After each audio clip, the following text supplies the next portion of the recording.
पुराने दुखों से ज़्यादा वो पुराने सुख तकलीफ देते हैं जिन्हें हम खो चुके हैं। नमस्कार, मैं हूं कमल श्रीमाली।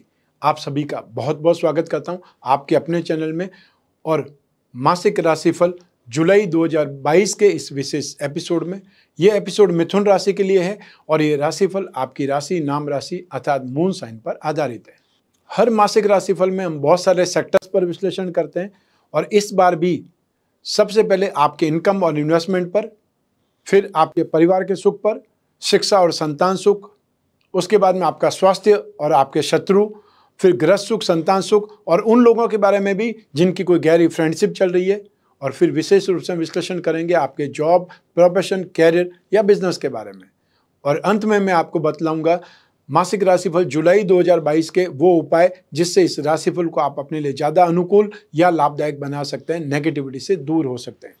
तो आइए अब आरंभ करते हैं मिथुन राशि के लिए मासिक राशिफल जुलाई 2022। और सबसे पहले मैं बतला रहा हूँ आपको आपकी इनकम और इन्वेस्टमेंट के बारे में। इनकम, गेन, एप्रिसिएशन, प्रॉफिट, इन सब के लिए राशि से 11th हाउस जिम्मेदार होता है और 11th हाउस का स्वामी मंगल स्वराशि में है, 11वें भाव में राहु विराजमान है।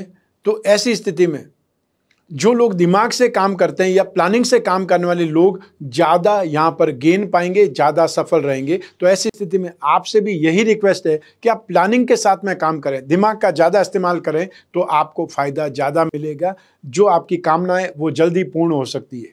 लेकिन जिनका काम ही मेहनत का काम है वो लोग भी यहाँ पर सफल रहेंगे, अर्थात वो लोग भी बहुत अच्छे ढंग से सर्वाइव कर पाएंगे, लाभ कमा पाएंगे। तो ऐसी स्थिति में जुलाई 2022 आपके लाभ के मामले में, गेन के मामले में, एप्रिसिएशन, अचीवमेंट, प्रोग्रेस, ये सभी कुछ बहुतायत में भरपूर आपको मिलने के योग है। 12 जुलाई तक स्थितियां बहुत अच्छी है। जो आपने 29 अप्रैल 2022 से इंप्रूवमेंट देखा है, प्रोग्रेस देखी है, वो एक ट्रेलर है, क्योंकि शनि वापस वक्री होकर के 12 जुलाई को राशि से 8th हाउस में चला जाएगा। शनि का ढैया आपको वापस से स्टार्ट हो जाएगा। 17 जनवरी 2023 से वापस आप इंप्रूवमेंट देखेंगे जब शनि एक बार फिर से भाग्य भाव में अर्थात कुंभ राशि में लौट आएंगे। वहां तक आपको कुछ संघर्ष का सामना करना पड़ेगा और आपको इंतजार करना पड़ेगा। जो आपने ट्रेलर देखा है, आपने अचीवमेंट का, प्रोग्रेस का, उन्नति का, वो सब कुछ आपको वापस मिल पाएगा 17 जनवरी 2023 से। तो ऐसी स्थिति में 2022 की जुलाई में आप में से जो भी लोग आईटी सेक्टर के लोग हैं, सॉफ्टवेयर से संबंधित काम करने वाले लोग हैं, एप्लीकेशन बेस्ड काम करने वाले लोग हैं, इंपोर्ट एक्सपोर्ट से संबंधित काम करने वाले लोग हैं, या वो लोग जो एमएनसी में काम करते हैं, उन लोगों के लिए जुलाई बहुत बेहतरीन गेन का है, सक्सेस का है, एप्रिसिएशन का है, ड्रीम्स कम ट्रू रिजल्ट आपको मिल सकते हैं। और जो लोग प्रोजेक्ट वाले हैं, जो लोग प्लानिंग से काम करते हैं, सॉफ्टवेयर से संबंधित कामकाज करते हैं, उनके लिए भी ये माह बेहतरीन सफलता देने वाला है। लैंड और building material, construction, hotel, restaurant, खाने पीने की चीज़ें, eatable goods, mining and herbal product, electrical goods, home appliances, मंगल से संबंधित जो भी कामकाज करते हैं उसमें भी स्थितियां आपके लिए बेहतरीन बनी हुई है। जो लोग सिगरेट, शराब या तंबाकू से संबंधित कामकाज करते हैं, चाहे बेचने का कामकाज करते हैं, डिस्ट्रीब्यूटर है या मैन्युफैक्चरर है, उनके लिए भी यहाँ पर स्थितियाँ बहुत बेहतरीन है। और 12 जुलाई तक metal, medicine, chemical, petroleum product, oil fuel, petrol, gas, कोयला, manufacturing, logistic, service providing industries, या फिर ये बोल सकते हैं एजेंसी बिजनेस का काम करने वाले लोगों के लिए भी स्थितियाँ सुखद रहेंगी। 12 जुलाई के बाद में जरूर शनि राशि से 8th हाउस में चले जाएंगे, तो ये जो शनि से संबंधित कामकाज करने वाले लोगों का सपोर्ट है वो उतना बेटर नहीं दिखाई देगा। इसके अलावा आप में से जो भी लोग मार्केटिंग का काम करते हैं, कागज, कपड़ा, printing, textile, dyeing and painting से संबंधित कामकाज करते हैं, मोबाइल फ़ोन, एसेसरीज का काम करते हैं, या स्टैंड अप आर्टिस्ट हैं, उन लोगों को भी जुलाई 2022 में बहुत अच्छा मौका मिलेगा अपने आप को प्रूव करने का, अपने कामकाज को बढ़ाने का, लाभ कमाने का, नेम फेम का। आइए अब बात करते हैं इन्वेस्टमेंट की। राशि से 2nd हाउस से इन्वेस्टमेंट के बारे में विचार किया जाता है। तो जुलाई 2022 में आप में से जो भी लोग इन्वेस्टमेंट करना चाहते हैं वो चांदी पर इन्वेस्टमेंट कर सकते हैं, या फिर पीली दाल पर इन्वेस्टमेंट कर सकते हैं, केसर पर, हल्दी पर इन्वेस्टमेंट कर सकते हैं, कॉपर में इन्वेस्टमेंट कर सकते हैं, जमीन जायदाद में इन्वेस्टमेंट कर सकते हैं। और जो लोग स्क्रिप्ट के थ्रू इन्वेस्टमेंट करना चाहते हैं, शेयर मार्केट के थ्रू इन्वेस्टमेंट करना चाहते हैं, उनको फाइनेंशियल कंपनियों में या कन्फेशनरी से संबंधित स्क्रिप्ट में या जो कॉपर इक्विपमेंट बनाती है उन कंपनियों में, इलेक्ट्रिकल गुड्स बनाने वाली कंपनियों में, और साथ ही साथ जो लोग इंफ्रास्ट्रक्चर से जुड़ी हुई कंपनियां हैं, हाउसिंग सोसाइटी से जुड़ी हुई कंपनियां या बिल्डर्स की कंपनियां, उनमें भी इन्वेस्टमेंट करके आप सुखी हो सकते हैं, लाभ कमा सकते हैं, सेफ रह सकते हैं। ये स्थितियां आपको सपोर्ट करती है, जमीन जायदाद के मामले में भी तो इन्वेस्टमेंट के मामले में भी। आइए अब बात करें आपके घर और परिवार के सुख के बारे में। राशि से 4th हाउस से इसका विचार किया जाता है। इस भाव का अधिपति बुध स्वराशि में है, अर्थात 2 केंद्र का अधिपति यहाँ पर 1st हाउस में है, तो बृहस्पति की सुखद दृष्टि, शुभ दृष्टि भी यहाँ पर सुख भाव पर है। ऐसी स्थिति में घर परिवार का सुख, सामंजस्य, बहुत अच्छी ट्यूनिंग, राहत, ये सब कुछ आपको मिलेगी। जमीन जायदाद का सुख आपको मिलेगा। कुछ नया इन्वेस्टमेंट करना चाहते हैं तो ये सही समय है। घर परिवार के कोई मुद्दे सुलझाने, कोई विवाद सुलझाना है तो ये सही समय है। तो आप जो भी प्रयास करेंगे आपको अप्रिसिएशन मिलेगा, यश मिलेगा, और आप उस मामले में, उस जो कारण है उसमें सफलता प्राप्त कर लेंगे। तो ऐसी स्थिति में चाहे आपके छोटे भाई बहनों की स्थिति हो या बड़े भाई बहनों की स्थिति हो, यहाँ पर आपको सपोर्टिव स्थिति है, आप इसका फ़ायदा उठा सकते हैं। माता जी के साथ में आपके संबंध सुधरेंगे और बहुत अच्छी ट्यूनिंग बैठ जाएगी। तो जमीन जायदाद से संबंधित कोई मामले उलझे हुए, उनके लिए भी आप इस समय प्रयास करेंगे, वो मामले भी सॉल्व हो सकते हैं, उसमें भी सुखद स्थिति आ सकती है। आइए अब बात करें आपकी शिक्षा की, संतान सुख की। राशि से 5th हाउस से इसका विचार किया जाता है। इस भाव का अधिपति शुक्र है जो स्वराशि के हैं, राशि से 12th हाउस में है। इस भाव पर मंगल और राहु की दृष्टि है। 12 जुलाई से शनि की भी दृष्टि हो जाएगी। तो ऐसी स्थिति में शनि की उच्च भाव पर दृष्टि है। राहु भी शनि के समान फल करता है, इसलिए राहु भी यहाँ पर शिक्षा भाव पर दृष्टिपात करके आपको सपोर्ट ही करेगा। तो ऐसी स्थिति में मैक्सिमम स्टूडेंट्स के लिए ये समय बहुत अच्छा है, सपोर्टिव है, सुखद है। राशि से 5th हाउस में जो केतु है वो आपको बहुत बार कंफ्यूज कर सकता है, या आपका ध्यान भंग कर सकता है, मोह भंग कर सकता है। आपको ऐसा लग सकता है कि मैंने सही सब्जेक्ट है वो नहीं लिया है, या सही सेक्टर में मैं स्टडीज़ नहीं कर रहा हूँ, कैरियर नहीं बना पाऊंगा। ऐसा हो सकता है कभी कभी, लेकिन केतु के कारण ही होता है। और यदि ये बहुत ज़्यादा हो रहा है तो आपको अपनी जन्म कुंडली का विश्लेषण करा करके कैटसाई पहनना चाहिए, या फिर केतु के उपाय करने चाहिए, क्योंकि केतु अधूरेपन के लिए जाना जाता है। कुंडली में 5th हाउस में केतु स्टडी में अधूरापन दे सकता है, और संतान सुख में भी ये अधूरापन देता है जब 5th हाउस में केतु होता है, क्योंकि संतान और शिक्षा दोनों के लिए 5th हाउस देखा जाता है। तो यहाँ पर हम बात कर रहे हैं शिक्षा की।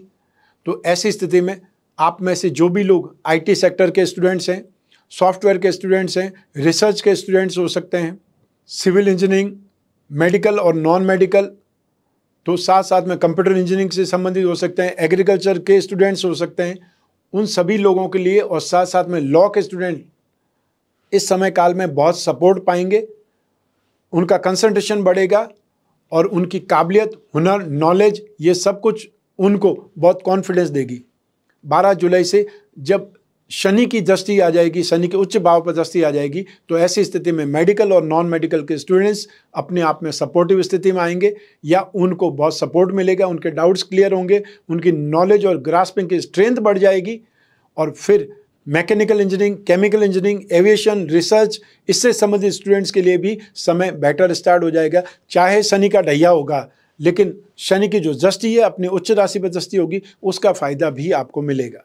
तो ऐसी स्थिति में स्टडीज़ के मामले में स्थितियां बहुत ज़्यादा सुखद है, सपोर्टिव है, आपकी मेहनत का फल आपको मिलेगा। और जो एग्ज़ाम होने वाले हैं, जो नेक्स्ट स्टेप आपका आने वाला है अपने आप को एग्जामिन करने का, उसमें आपको जुट जाना चाहिए, बहुत बेहतरीन परफॉर्म करना चाहिए। शुक्र की स्थिति नेगेटिव नहीं है, लेकिन शुक्र के कारण, क्योंकि शुक्र 12th हाउस में, इसलिए आपका मन बार बार मौज मस्ती की ओर या लग्जरी की ओर भटक सकता है। आप जो कंफर्टेबल कंडीशन की ओर जा सकते हैं, आराम करने की ओर आपका मन बार बार हो सकता है, उस पर आपको कंट्रोल करना पड़ेगा। आइए अब बात करें संतान सुख की। यही ग्रह स्थितियाँ, यही पैरामीटर्स, यही सब कुछ काम आएगा संतान सुख में भी। तो ऐसी स्थिति में राशि से 5th हाउस में केतु के कारण आपको सावधान रहना पड़ेगा। जो लोग भी संतान के लिए प्लान कर रहे हैं या संतान की जो कामना कर रहे हैं, और जो गर्भवती महिलाएं, उनको बहुत ज़्यादा सावधान रह करके केयरफुल रहना पड़ेगा, और डॉक्टरी ट्रीटमेंट को बहुत ही सीरियसली लेना पड़ेगा। संतान की चिंता आपको जुलाई 2022 में रहेगी। संतान अपना दिमाग का इस्तेमाल ज़्यादा कर सकती है। सम टाइम आर्ग्यूमेंट कर सकती है।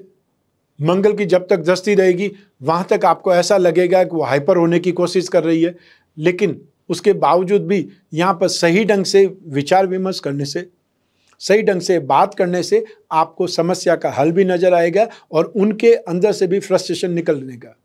अतः समटाइम्स आपको मौका देना चाहिए उनको भी अपनी बात बोलने का या उनके अंदर जो जमा हुआ है वो भी निकालने का। ऐसी स्थिति में ये समय काल आपको वो आभास करा सकता है, लेकिन अल्टीमेटली संतान की चिंता जरूर रहेगी और वो चिंता ही रहेगी। कोई बहुत बड़ी दुविधा, नेगेटिविटी ऐसा होने का अंदेशा नहीं है। आइए अब बात करें आपके स्वास्थ्य की और आपके शत्रुओं की, विरोधियों की। राशि से 6th हाउस से इसका विचार किया जाता है। 6th हाउस का स्वामी मंगल है और मंगल स्वग्रही है। 6th हाउस को, 11th हाउस को बाधा कारक स्थान माना जाता है।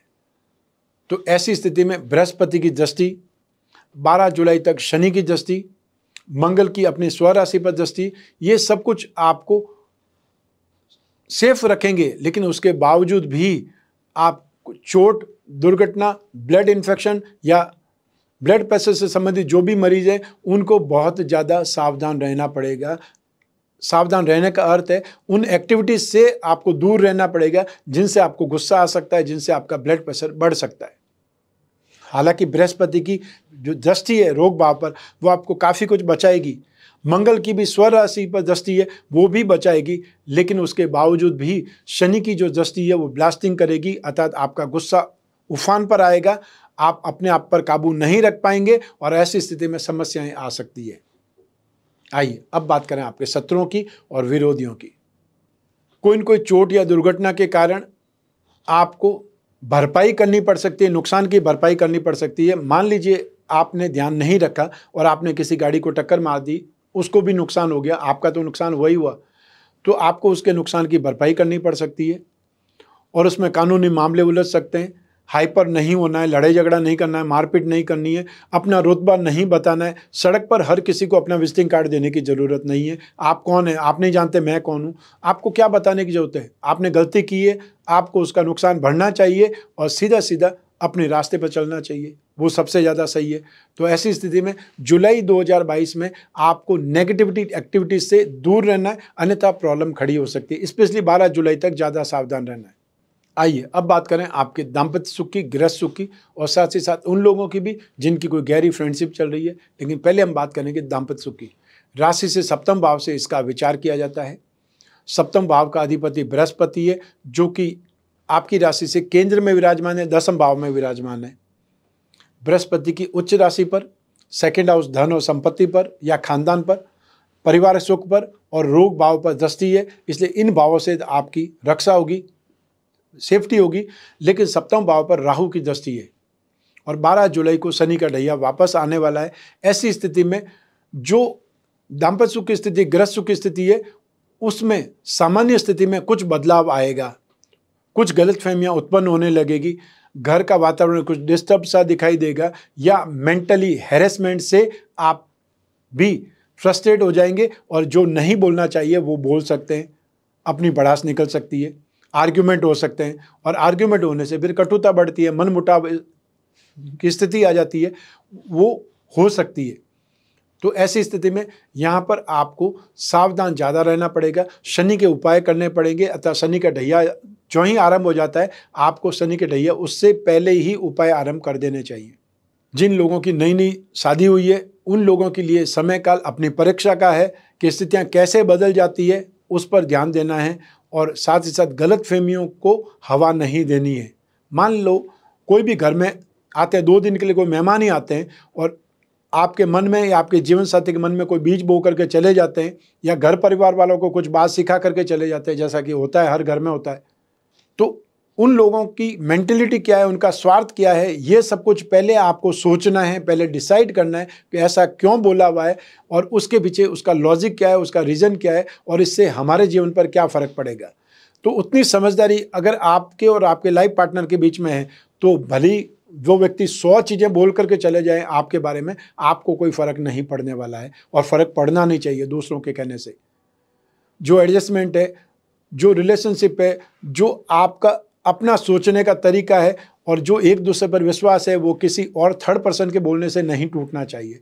इतना ध्यान हमेशा रहना चाहिए। आइए अब बात करें उन लोगों की जिनकी कोई गहरी फ्रेंडशिप चल रही है, प्रेम प्रसंगों में, रिलेशनशिप में। राशि से 5th हाउस से, 7th हाउस से और शुक्र के इन्वॉल्वमेंट से ही इस बात का विश्लेषण किया जा सकता है। तो यहाँ पर राशि से 5th हाउस का स्वामी शुक्र है। शुक्र पर राहु और मंगल दोनों की दृष्टि है और शुक्र स्वयं 12th हाउस में है। 7वें भाव पर राहु की दृष्टि है। तो यहाँ पर जो प्रेम प्रसंगों के भाव पर है, दोनों ही भाव पर राहु इन्वॉल्व है, सिर्फ एक शुक्र सुरक्षित है। ऐसी स्थिति में आपको व्यर्थ के विवाद देखने का मौका मिलेगा। जो गलतफहमियां हो सकती है और गलतफहमी में आपके फ्रेंड सर्कल में से ही कोई जिम्मेदार बन सकता है। कोई तीसरा आकर के आपकी दोस्ती को तोड़ सकता है, आपके बीच में विवाद पैदा कर सकता है और आप जो रिश्ता आपने एक प्रकार से बनाया है, जो दोस्ती आपने निभाई है, उसको आप खो सकते हैं या खोने की कगार पर पहुंच सकते हैं। तो ऐसी स्थिति में व्यर्थ ही लंबे चौड़े वादे नहीं करना है, बहसबाजी नहीं करनी है, झूठ नहीं बोलना है। जो सही स्थिति है उसका बखान कीजिए या सही स्थिति बोलिए, उससे फिर भी आप बच सकते हैं। क्योंकि इस माह में, जुलाई में स्पेशली, गलतफहमियों के पैदा होने की स्थिति ज़्यादा बलवान है। लंबे समय से जो दोस्ती चल रही है उसको छोटे छोटे रीज़न से मत तोड़िएगा। चाहे XYZ कोई भी तीसरा पर्सन कुछ भी बोलता है, आप हर किसी पर विश्वास करके उसको इंपॉर्टेंस मत दीजिए। अपने फ्रेंड्स पर इंपॉर्टेंस ज़्यादा होनी चाहिए, फ्रेंड्स पर विश्वास ज़्यादा होना चाहिए। क्योंकि आपने फ्रेंडशिप उस व्यक्ति के स्टेटस को देख करके नहीं की है, उसकी भावुकता को या उसकी मेंटल स्ट्रेंथ, मेंटल वेवलेंथ को देख करके की है। जब विचार मिलते हैं, जब भावनाएं मिलती है तो दोस्ती होती है। क्यों हर किसी से दोस्ती नहीं होती है। आइए अब बात करें आपके जॉब, प्रोफेशन, कैरियर या बिजनेस की। राशि से 10th हाउस से इसका विश्लेषण किया जाता है। इस भाव का अधिपति बृहस्पति है और स्वग्रही है। राशि का अधिपति बुध है, वो स्वग्रही है। सूर्य के साथ में बुध आदित्य योग का निर्माण हो रहा है और बुध यहाँ पर स्वग्रही होकर के केंद्र में स्थित होने से पंच महापुरुष में से एक योग, भद्र योग का निर्माण कर रहा है।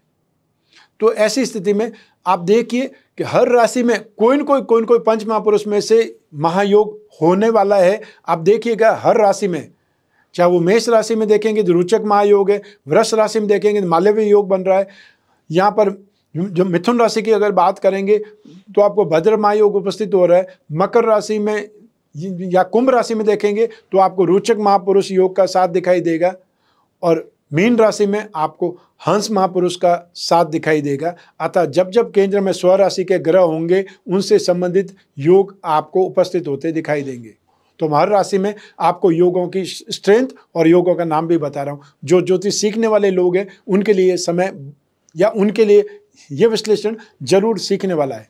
तो ऐसी स्थिति में यहाँ पर बृहस्पति का स्वग्रही होना, शनि का भाग्य भाव में होना 12 जुलाई तक, राशि से 11th हाउस में राहु और मंगल का होना, मंगल और राहु साथ में होने से अंगारक दोष बनता है। लेकिन 11th हाउस ऐसा होता है जहां पर हर ग्रह का पॉजिटिव फल मिलता है। तो राहु के होने से दिमाग से प्लानिंग का फल मिलेगा और मंगल के होने से आपको एनर्जी से काम करने का, हाइपर होकर के काम करने का मौका मिलेगा। तो जुलाई 2021 में आप में से जो भी लोग बैंकिंग सेक्टर में हैं, फाइनेंशियल सेक्टर में, रेवेन्यू डिपार्टमेंट में काम करने वाले लोग हैं, जॉब करने वाले लोग हैं, उनके लिए स्थितियां बेटर बनी हुई है। जो लोग ओवर टाइम चाहते हैं उनको ओवर टाइम मिल सकता है और जो साइड में कोई कामकाज करना चाहते हैं, पार्ट टाइम करना चाहते हैं, उनके लिए भी ये स्थितियां पैदा होने वाली है। साइड में काम करने का मतलब साइड इनकम नहीं है। जो पार्ट टाइम काम कर सकते हैं, आपके अंदर जो काबिलियत है, जो हुनर है, आप ऑफिस टाइम के बाद में भी कहीं न कहीं अपनी सेवाएं दे सकते हैं जिससे आपकी इनकम बढ़ जाए। उसके लिए आप एफर्ट करेंगे, वो जॉब आपको मिल सकती है, आपकी फाइनेंशियल स्ट्रेंथ बढ़ सकती है, कामकाज का दायरा आपका बड़ा हो सकता है। जो लोग एजुकेशन सेक्टर में हैं उनके लिए भी स्थितियां बहुत सुखद बनी हुई है। आपके अपने प्रयासों से आपका कामकाज बढ़ेगा, वॉल्यूम बढ़ेगा और नेम फेम बढ़ेगा। जो लोग बेकरी, कन्फेक्शनरी या यूटेंसिल से संबंधित कामकाज करते हैं उनके लिए भी स्थितियां बहुत सुखद बनी हुई है। फाइनेंस, फाइनेंशियल ब्रोकरेज या वो लोग जो गिरवी का काम करते हैं, डिस्काउंट का काम करते हैं, उनकी स्थितियां बहुत सुखद बनी हुई है। आपका कामकाज बढ़ेगा, वॉल्यूम बढ़ेगा, संतुष्टि बढ़ेगी, मेहनत का फल मिलता दिखाई देगा। इसके अलावा आप में से जो लोग मार्केटिंग का काम करते हैं, इंश्योरेंस का काम करते हैं, कागज, कपड़ा, printing, textile, dyeing and painting से संबंधित, मोबाइल फ़ोन एसेसरी से संबंधित कामकाज करते हैं, यूट्यूबर्स हैं, कोई ब्लॉगर्स हो सकते हैं, या वो लोग जो स्टैंड अप आर्टिस्ट हैं, अपना अखबार या मैगजीन चलाने वाले लोग हैं, वेबसाइट डेवलपमेंट करने वाले लोगों के लिए बात कर सकते हैं। मोबाइल फ़ोन और एसेसरीज़ का मैंने बताया, उससे संबंधित जो भी कामकाज करते हैं उन लोगों के लिए जुलाई 2022 लाभदायक है। कामकाज का वॉल्यूम बढ़ाने वाला है या आपका टर्नओवर बढ़ने वाला है। आप इजीली आगे बढ़ने का मौका प्राप्त करेंगे। आपके लिए संभावनाओं के दरवाजे और ज़्यादा खुल रहे हैं। नए नए सोर्सेज आपको दिखाई देंगे, नए नए सोर्सेज डेवलप करने का मौका मिलेगा। जो लोग प्रोफेशनल्स हैं, स्पेशली फाइनेंशियल प्रोफेशनल्स हैं, उनके लिए तो स्थितियां बहुत सुखद बनी हुई है। चाहे आप सीए का काम करते हैं, चाहे आप अकाउंटेंसी का काम करते हैं, आप घर बैठे ही लोगों के अकाउंट्स का काम करते हैं, घर में आप बही खाते ला करके उस स्थिति में भी, और चाहे आप अपने खुद की घर से ट्यूशन क्लासेस चला रहे हैं या ऑनलाइन क्लासेस के रूप में पढ़ा रहे हैं, उस स्थिति में भी संभावनाएं बहुत बलवान है। आपका कामकाज और ज़्यादा फैलेगा, बढ़ेगा, संतुष्टि बढ़ेगी और आपका हुनर और काबिलियत इंप्रूवमेंट में आएगी। आइए अब बात करें मासिक राशिफल जुलाई 2022 के उपायों के बारे में। 12 जुलाई 2022 से आपको शनि की ढैया वापस आरंभ हो जाएगी, तो आपको शनि के उपाय 17 जनवरी 2023 तक करने की आवश्यकता पड़ेगी। तो नित्य शनि स्तोत्र का पाठ करें। आसपास कोई भी पीपल का पेड़ हो या वट वृक्ष हो, उसमें जाकर के पानी दें। हर शनिवार को सूर्यास्त से पहले वहाँ पर तेल का दीपक जलाएं और यदि थोड़ी देर संभव हो सकता है तब वहाँ पर शनि मंत्र का या शनि चालीसा, शनि स्तोत्र का पाठ कर सकते हैं। हर शनिवार को काले रंग की वस्तुओं का दान दें। किसी ज़रूरतमंद को, अपंग को या कोढ़ी को आप दान दे सकते हैं। काले रंग की वस्तु, काला जूता, काली छतरी, काला कंबल, काला कपड़ा या कोई भी सब्जी या तेल, इसका दान दे सकते हैं। जो ज़रूरतमंद है उसे दवाई का दान दे सकते हैं। तो ऐसी स्थिति में दान दे करके भी आप काफ़ी कुछ राहत प्राप्त कर सकते हैं, क्योंकि जो ग्रह स्थितियाँ हैं, जो नेगेटिव ग्रह होते हैं, प्रतिकूल ग्रह होते हैं, उनको शांत किया जाता है, उनके दान दिए जाते हैं, उनकी पूजा की जाती है। आप में से जो लोग कोई न कोई कवच का निर्माण करना चाहते हैं, वो गुप्त नवरात्रि में 30 जून से लगा करके 8 जुलाई तक गुप्त नवरात्रि रहेगी। उसमें अपने लिए अष्टविनायक कवच या अष्टलक्ष्मी कवच का निर्माण करा सकते हैं, जो कि इस समय काल में आपके लिए बेहतरीन उपाय हो सकता है। आपके शरीर के सुख के लिए, परिवार के सुख के लिए, आपके कैरियर के लिए, शिक्षा के लिए, संतान सुख के लिए शुक्र जिम्मेदार रहेगा। तो ऐसी स्थिति में अष्टविनायक कवच और अष्टलक्ष्मी कवच धारण करना आपके लिए सुखद रहेगा। और जो लोग अपने व्यापार में उन्नति चाहते हैं, व्यापार में और ज़्यादा स्ट्रेंथ चाहते हैं, उनको व्यापार वृद्धि कलश का उपाय करना चाहिए। इस एक पैकेट में बहुत सारे सामग्री होगी जिसको आपने स्थापना करना है, पहनना है, विधि विधान भी साथ में होगा। अधिक जानकारी के लिए स्क्रीन पर जो नंबर है उस पर संपर्क स्थापित कर सकते हैं। अब बात करते हैं रत्नों के बारे में। आपको मालूम है कि रत्न धारण करने से आपकी किस्मत बदल सकती है, आपको ग्रहों का साथ मिल सकता है, क्योंकि सूर्य की जो किरणें होती है 7 ही रंगी किरणें होती है और उसे रिगबॉन कहा जाता है। हम भी जो रत्न पहनते हैं उसमें 7 ही रंग के रत्न होते हैं।